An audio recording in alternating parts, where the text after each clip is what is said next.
তোমরা আনন্দ করো, খুশি করো। যখন আমি আল্লাহ আমার পক্ষ থেকে কিছু রহমত পাবে, যখন কোন একটা নিয়ামত পাবে, এই আয়াতের তাফসীর করতে গিয়ে মুফাসসিরিনরা বলছে, একাধিক মুফাসসিরিনদের কওল বলছে, কোন ছোটি কিতাবের গল্প নয়। ফালইয়াফরাহু, এই আনন্দ প্রকাশ, এইটা শব্দটা তাফসীর করতে গিয়ে, এই আয়াতের ব্যাখ্যা করতে গিয়ে তাফসীরে জালালাইনটা খুলে দেখেন, তাফসীরে মারিফুল কোরআনটা খুলে দেখেন, তাফসীরে কুরতুবীটা খুলে দেখেন, তাফসীরে বাইজাভিটা খুলে দেখেন, তাফসীরে রুহুল বায়ানটা খুলে দেখেন, তাফসীরে মানিটা খুলে দেখেন, তাফসীরে কবিরটা খুলে দেখেন, তাফসীরে কাসীরটা খুলে দেখেন। সব থেকে কাদিমতম একটা তাফসীরে কিতাব তাফসীরে জারির তাবারিটা খুলে দেখেন। আল্লাহ পাকের রহমত বলতে কি বোঝায়, আল্লাহ পাকের নিয়ামত বলতে কি বোঝায়, প্রত্যেকটা মুফাসসিরিনরা বলছে আল্লাহর রহমত মানে, আল্লাহর নিয়ামত মানে অন্য কিছু নয়। আল্লাহর রহমতই হচ্ছে আমার রাসূল, আল্লাহর নিয়ামত হচ্ছে সরকারে কায়নাত, तमाम পৃথিবীর মধ্যে আলামিনের জন্য আল্লাহ পাক আমার রাসূলকে রহমত করে দুনিয়ার মধ্যে পাঠিয়েছে। অর্থাৎ আল্লাহর রহমতটা কি, এটা যদি প্রশ্ন করেন, এক বাক্যে মুফাসসিরিনরা বলছে, এক বাক্যে ব্যাখ্যাকারীরা বলছে, আল্লাহর রহমত বলতেই সরকারে কায়নাত, মদিনাতুল দুলাল, ইমামুল মুরসালিন, ইমামুল হুদা, ইমামুল কিবলাতাইন, আল্লাহর রহমত বলতে আমার নবী। তাই আমার রাসূল যখন আল্লাহর রহমত, সেই নবী দুনিয়াতে এসেছে, আল্লাহ কোরআন দিয়ে বলছে হুজুরে বিলাদাতের মাসে ফালইয়াফরাহু, নবীর আশাতে তোমরা আনন্দ করো। জোরে বলে, আরো জোরে, খুব ভালো করে বুঝবেন। আল্লাহ বলছে আমার রহমত পেলে তোমরা আনন্দ করো। প্রত্যেকটা মুফাসসিরিনরা বলছে আল্লাহর রহমত মানেই নবী। কি বলছি বুঝতে পারছেন? সেই নবীকে পেয়েছে, উম্মতে মুহাম্মাদি আনন্দ করছে, করেছে, আগামীতেও করবে। জোরে বলে, আরো জোরে বলা যাবে না? আল্লাহ নবী মুহাম্মদ রাসূলুল্লাহ সাল্লাল্লাহু আলাইহি ওয়াসাল্লামের উপরে কোরআনের আয়াতটাকে আল্লাহ নাযিল করে দেয়। একটার পর একটা দলিল দিচ্ছি। বিলাদাতে মুস্তাফা, ঈদে মিলাদুন নবীতে আনন্দ কেন করব, ঈদ কেন মানাবো, খুশি কেন করব, হুজুরের মিলাদে আনন্দ কেন করব, হুজুরের আবির্ভাবে আনন্দ কেন করব, খুশি কেন মানাবো, একটার পর একটা দলিল দিই। সূরার নাম সূরাতুল মাইয়্যিদা, ৩য় নাম্বার আয়াত। আল্লাহ কোরআনের মধ্যে জানিয়ে দেয়, আল ইয়াউমা আকমালতু লাকুম দীনাকুম ওয়া আতমামতু আলাইকুম নি'মাতি ওয়া রাদিতু লাকুমুল ইসলাম দীনা। আল্লাহ কোরআন দিয়ে জানিয়ে দেয়, আমি আল্লাহ, আমি মাওলা, আমি পরওয়ারদিগার বেনিয়াজ ইসলাম ধর্মটাকে পরিপূর্ণ করে দিলাম, ইসলাম ধর্মটাকে পূর্ণাঙ্গতা দিয়ে দিলাম, পরিপূর্ণ করে দিলাম। ইসলামের নিয়ামতগুলোকেও উম্মতে মুহাম্মাদির জন্য আমি আল্লাহ পাক পরিপূর্ণ করে দিলাম, পরিপূর্ণাঙ্গ করে দিলাম। ওয়া রাদিতু লাকুমুল ইসলাম দীনা, আমি আল্লাহ, আমি মাওলা, ইসলাম ধর্মটার উপরে খুশি হয়ে গেলাম। এই আয়াতটা যখন নাজিল হয়, কিতাবটা খুলে দেখেন, না বানোয়াটি আলোচনা আপনাদের খিদমতে নয়, দলিল কেন্দ্রিক দুটো কথা আপনাদের খিদমতে বলে যায়। উমর ইবনে খাত্তাবের দিকে লক্ষ্য করে একজন ইহুদি বলতে থাকে, আহলে কিতাব একজন বলতে থাকে, তাওরাতকে মান্যতা দেয়, ইনজিলকে মান্যতা দেয়, জব্বুরকে মান্যতা দেয়। এই রকম আহলে কিতাব একজন ব্যক্তি উমর ইবনে খাত্তাবকে দিকে লক্ষ্য করে বলে, মুফাসসিরিনদের কওল বলছি, কোন ছোটি কিতাবের গল্প বলছি না। উমর ইবনে খাত্তাবের দিকে লক্ষ্য করে বলে, হাদিসের পরিভাষায় পরিষ্কার তাফসীরে কিতাবের মধ্যে পাওয়া যায়। উমর ইবনে খাত্তাবকে বলতে থাকে, এই কোরআনের আয়াতটা যখন তোমাদের উপরে নাজিল হয়েছে, তোমরা কি আনন্দ করো নাই? এই আয়াত যদি আমাদের উপরে নাজিল হতো, তাহলে আমরা আনন্দ করতাম, আমরা খুশি মানাতাম, আমরা আনন্দিত হয়ে যেতাম। যেতাম, তোমরা কি আনন্দ করো নাই? উমর ইবনে খাত্তাব ওই ইহুদির দিকে লক্ষ্য করে আহলে কিতাবের দিকে তাকিয়ে বলে, কোরআনের এই আয়াতটা নাজিল হওয়ার পরে আমরা দুটো আনন্দ করেছিলাম, দুটো ঈদ আমরা মানিয়েছিলাম। আল ইয়াউমা আকমালতু লাকুম দীনাকুম ওয়া আতমামতু আলাইকুম নি'মাতি ওয়া রাদিতু লাকুমুল ইসলাম দীনা। সূরাতুল মাইদা এই 3 নাম্বার আয়াতটা নাজিল হওয়ার পরে হযরত ওমর ইবনে খাত্তাব রাদিয়াল্লাহু তাআলা আনহু বলে, আমরা দুটো ঈদ মানিয়েছিলাম, দুটো খুশি আমরা করেছিলাম। একটা ঈদ হচ্ছে এই আয়াতের দ্বারাই আল্লাহ ইসলামটাকে পূর্ণাঙ্গ করে দিয়েছে, পরিপূর্ণ করে দিয়েছে, এজন্য আমরা আনন্দ করেছিলাম, আমরা খুশি মানিয়েছিলাম।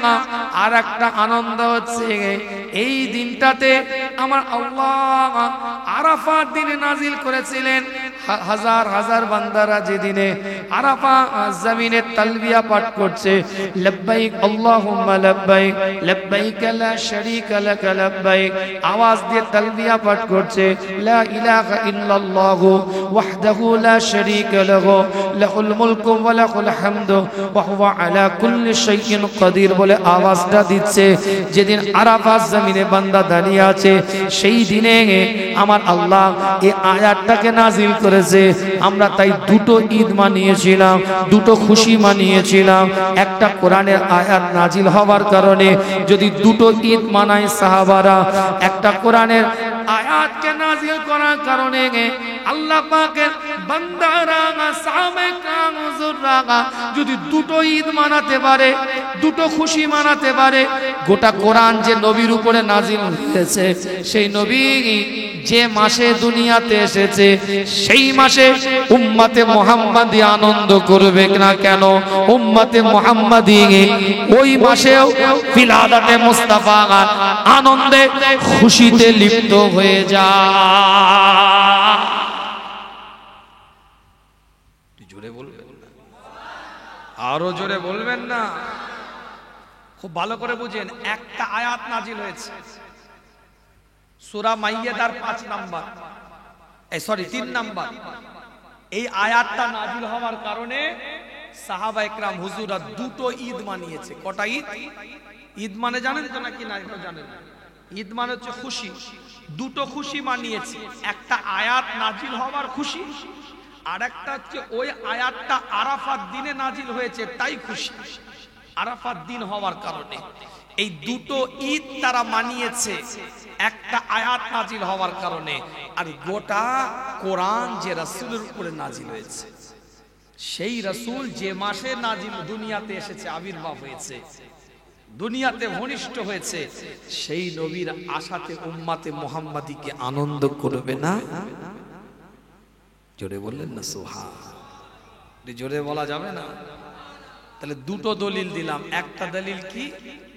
আল্লাহ নিজে বলছে আমার রহমত পেলে তোমরা আনন্দ করো, আর আল্লাহর রহমত মানে আমার রাসূল। জোরে বলেন, কথাটা বুঝতে পারছেন তো? কোট টু কোট বুঝেন আলোচনা। দ্বিতীয় নাম্বার দলিল, কেন ঈদে মিলাদুন নবী বানাচ্ছেন এটার দলিল দিচ্ছি। কেন ইন্টারনেট, ইউটিউব, সোশ্যাল মিডিয়া, ফেসবুকে ফতোয়ার শেষ নেই। শুরু হয়ে গেছে ফতোয়াবাজি, বেদাত, শিরক, নাজায়েজ, পাওয়া যাচ্ছে না, কোনো খুঁজে পাই না ওরা। কি ভাই কথা ঠিক বলছি না? চটি কেতাব পড়ে পড়ে বড় বড় ফতোয়া দিচ্ছে, মাচাই বসে পাবজি খেলে, ফ্রি ফায়ার খেলে, ড্রিম 11 খেলে, রামি সার্কেল দিয়ে ব্যস্ত, জুয়া, পিকটু, লুডু, বিভিন্ন জুয়ার সাথে, ইলেকট্রনিক্স গেমের সাথে জড়িত জুয়ার সাথে সে বড় বড় ফতোয়া দিচ্ছে। কি ভাই কথা ঠিক বলছি না? আনন্দ ঈদে মিলাদুন নবী কেন করছেন একটু দলিলটা দিচ্ছি আপনাদেরকে। কোরআন শরীফের একটা সূরা, সূরার নাম সূরাতুল মাইদা। মাইদা মানে দাস্তরখান, অর্থাৎ খাবার রাখার জায়গা। হযরত ঈসা আলাইহিস সালাতু ওয়াস সালামের উম্মত উম্মতীদের জন্য আল্লাহ নবী হযরত ঈসা রূহুল্লাহ তার উম্মত উম্মতীদের জন্য আমার আল্লাহ, আমার মাওলা, আমার পরওয়ারদিগার আসমান থেকে জান্নাতি খাবারগুলোকে প্রেরণ করেছিলেন, জান্নাতি খাবারগুলোকে তানাদের জন্য দিয়েছিলেন। ঈসা নবী উম্মতিরা জান্নাতি খানা খাওয়ার পরে, জান্নাতি খানা পাওয়ার পরে তারা আনন্দ করে, তারা খুশি মানায়। যদি ঈসা রুহুল্লাহর উম্মতি জান্নাতি খাবার পাওয়ার কারণে যদি তারা আনন্দ করতে পারে, উম্মতে মুহাম্মাদি মুহাম্মাদুর রাসূলুল্লাহ সাল্লাল্লাহু আলাইহি ওয়াসাল্লামকে জান্নাতি মানুষ হিসাবে পেয়েছে, আখেরি নবী হিসাবে পেয়েছে, খাতামান নবিয়্যিন হিসাবে পেয়েছে, ইমামুল মুরসালিন হিসাবে পেয়েছে, ইমামুল হুদা হিসাবে পেয়েছে, ইমামুল কিবলাতাইন হিসাবে পেয়েছে। ঈসা নবী উম্মতিরা যদি জান্নাতি খানা খাবার পরে আনন্দ করে, উম্মতে মুহাম্মাদি মুহাম্মাদুর রাসূলুল্লাহকে জান্নাতি মানুষ হিসাবে পেয়েছে, উম্মতে মুহাম্মাদি কেন আনন্দ করবে না?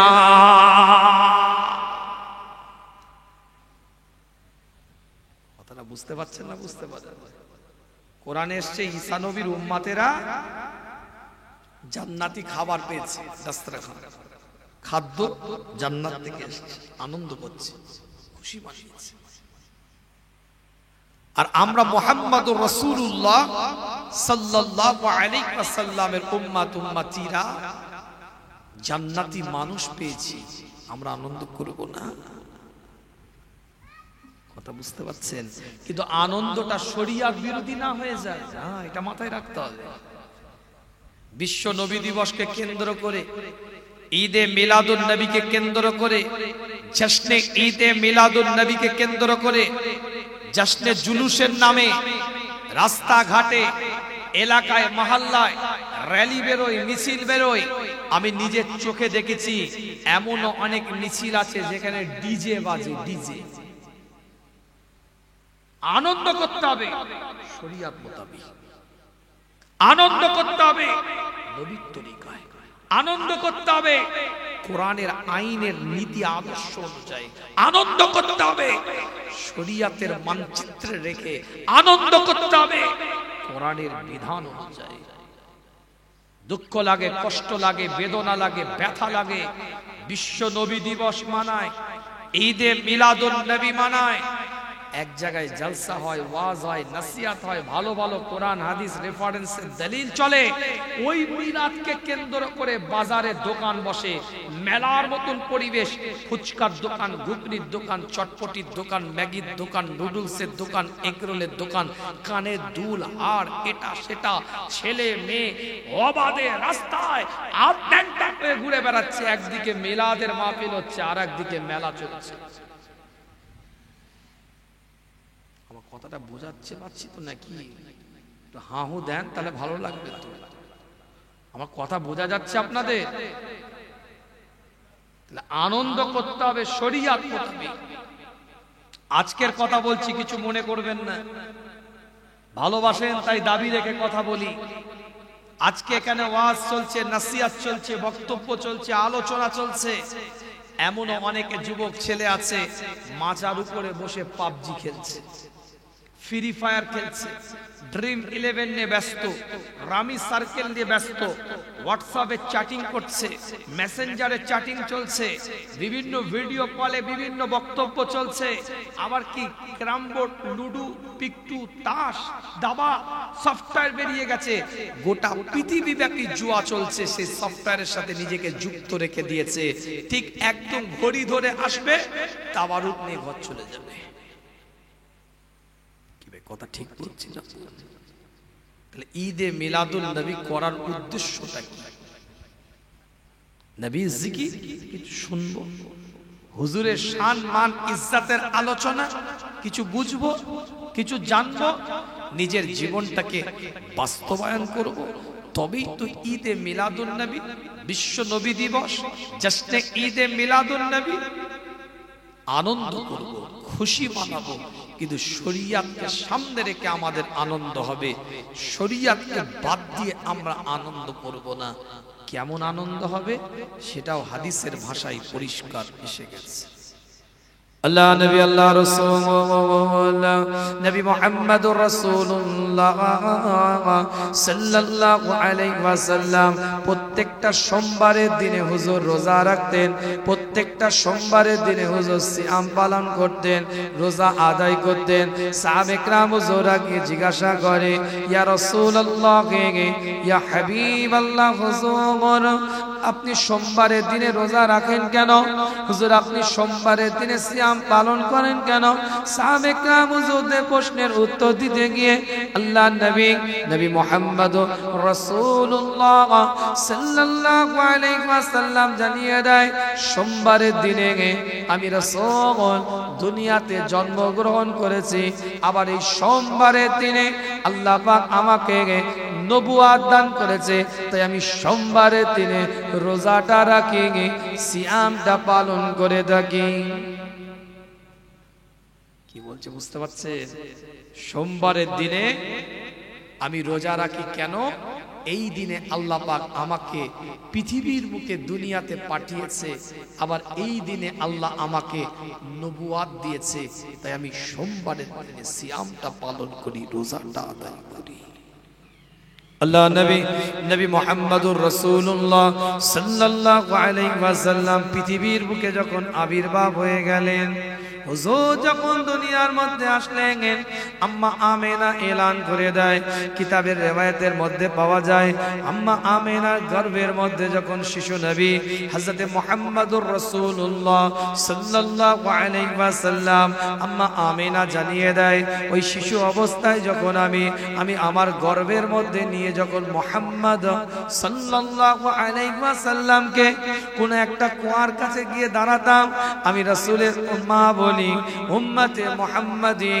কিতাবের রিওয়ায়াতের মধ্যে পাওয়া যায়, পরিষ্কার করে লেখা আছে, হযরত আম্মা আমেনা এলান করে দেয়, অন্যান্য দিন আমি কুয়ার কাছে গিয়ে যখন পাত্রটা জমিনের মধ্যে ফেলতে হতো, কুয়ার মধ্যে নিক্ষেপ করতে হতো, এবং ওই পাত্রর দ্বারা পানিটাকে আস্তে আস্তে কুয়া থেকে ওঠাতে হতো, কিন্তু যেদিন থেকে আমি গর্ভধারণ করলাম, পেটের মধ্যে আমার বাচ্চাটা শিশু নবী হযরত মুহাম্মদুর রাসূলুল্লাহ সাল্লাল্লাহু আলাইহি ওয়াসাল্লামের কথা বলে, যেদিন থেকে আমার গর্ভের মধ্যে আসে, আমি আম্মা আমেনা কুয়ার কাছে গিয়ে দাঁড়িয়ে যাই, কুয়ার পাটিটা অটোমেটিক্যালি উপরের দিকে উঠে আসে। শিশু নবী হযরত মুহাম্মদুর রাসূলুল্লাহ সাল্লাল্লাহু আলাইহি ওয়াসাল্লামের কথা বলে, হুজুরের বিলাদাতের মাসে, হুজুরের জন্মের মাসে তো আলোচনা আপনাদের খিদমতে আল্লাহ নবী মুহাম্মদুর রাসূলুল্লাহ সাল্লাল্লাহু আলাইহি ওয়াসাল্লামের আম্মা জান বলতে থাকে, আমি গর্ভবতী অবস্থায় পেটের মধ্যে বাচ্চাটাকে নিয়ে শিশু নবী হযরত মুহাম্মদুর রাসূলুল্লাহ সাল্লাল্লাহু আলাইহি ওয়াসাল্লামের কথা বলে, আমি যখন শুষ্ক শুকনো কোন নদীর তীরে গিয়ে যখন দাঁড়াতাম, শুষ্ক শুকনো নদীর তীরটা দিয়ে আস্তে আস্তে আল্লাহ পাকের হুকুমে পানি প্লাবিত হতে থাকতো। আমি যখন আমার গর্ভের মধ্যে বাচ্চাকে নিয়ে আমি যখন একটা শুষ্ক শুকনো গাছের ডালের নিচে গিয়ে দাঁড়াতাম, শুষ্ক শুকনো গাছের ডালটা দিয়ে কচি কচি পাতাগুলো বেরিয়ে যেত। শিশু নবী মুহাম্মদুর রাসূলুল্লাহ সাল্লাল্লাহু আলাইহি ওয়াসাল্লামের সম্পর্কে আম্মা আমেনা জানিয়ে দেয়, আমি যখন ওই অবস্থায় গর্ভবতী অবস্থায় পেটের মধ্যে বাচ্চাটাকে নিয়ে রাস্তা দিয়ে যখন হেঁটে হেঁটে যেতাম, ওই প্রখর রোদ্রের তাপের মধ্যে আসমানের মেঘগুলো একে অপরের সাথে প্রতিযোগিতা করত, কে আমার মাথার উপরে ছায়াটা করে দিবে।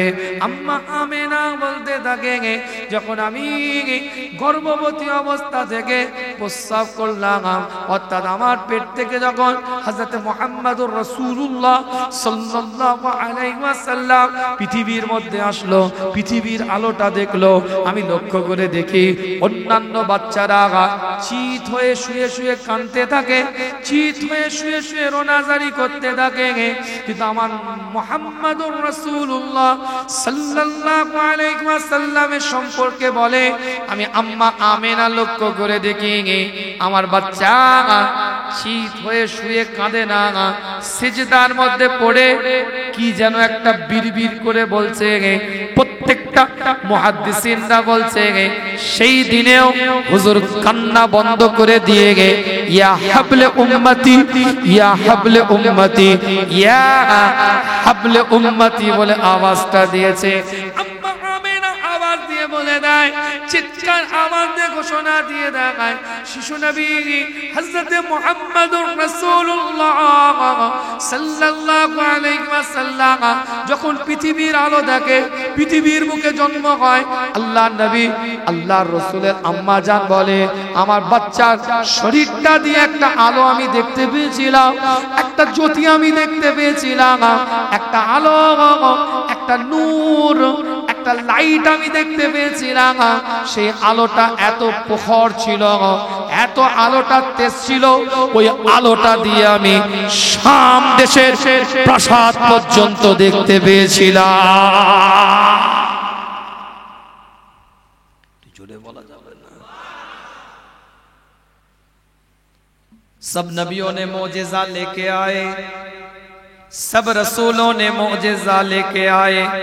आदम मोजेजा लेके आए, नूह मोजेजा लेके आए, याकूब मोजेजा लेके आए, यूसुफ मोजेजा लेके आए, उज़ैर मोजेजा लेके आए, इद्रिस मोजेजा लेके आए, यूनुस मोजेजा लेके आए, ईसा वो भी मोजेजा लेके आए, मूसा वो भी मोजेजा लेके आए।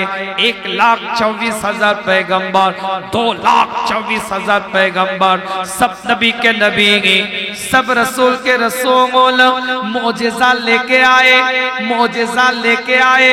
लेकिन हमारे नबी मोजेजा लेके नहीं, खुद मोजेजा बन के आए। আমার রাসূল মোজেজা নিয়ে নয়, খুদ মোজেজা হয়ে পৃথিবীতে জন্মগ্রহণ করেছে।